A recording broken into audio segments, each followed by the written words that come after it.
आम मैंने जगह सांस्कृतिक परिषद तरफ सिनियर सिटीजन मान हेल्थ अवेयरनेस डॉक्टर अजित मिश्र आमंत्रण कर सी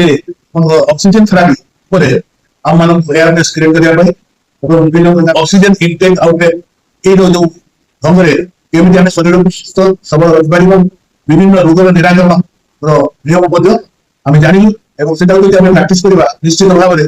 डायबेटिस हो ब्लड प्रेशर हो विभिन्न प्रकार जो आंटू गंटी बात जहाँ जहाँ जो प्रोब्लेम अच्छी सीनियर प्राय से संपूर्ण भाव में मुख्यतः लायन शेयर जो दुख कष्ट हो कष्ट लाभ मिलला रमणीक भाव में केन्द्र जो आंटू कमर और बेकबोन विभिन्न जंत्रणा था सी आज आकस्मिक भाव में 2 मिनिट 3 मिनिट ट्रिटमेंट आसन में 70-80-90% पर्यटन लाभ हो आम मैंने स्थिर कलु जे समस्त सिनियर सिटीजन मान यही सुविधा देवाई पेज वाइज डॉक्टर मिश्र को अनुरोध करूँ सी आसवे ऑक्सीजन थेरापी संबंध में संपूर्ण ध्यान देवे और आम मान सुस्थ स्वास्थ्य केमी मेन्टेन करवा तार बाट बतेबे आज जो कार्यक्रम कर सफल है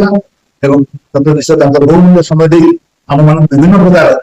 प्राणायाम एवं भस्त्रिका प्राणायाम भावती प्राणायाम विभिन्न प्रकार जो भूल भूल सब आम प्राक्ट कर किसी समाधान बाट देखे देखा आम निश्चित भाव में बहुत बहुत धन्यवाद दूसरी भगवान को प्रार्थना कर मानव सेवा माधव सेवा समाज सेवा कर चलते भगवान दीर्घायु करूँ सुस्थ रखु सीनियर सिटीजन मान सब सुख दुख निज सामिल कर दुख को लाभ कर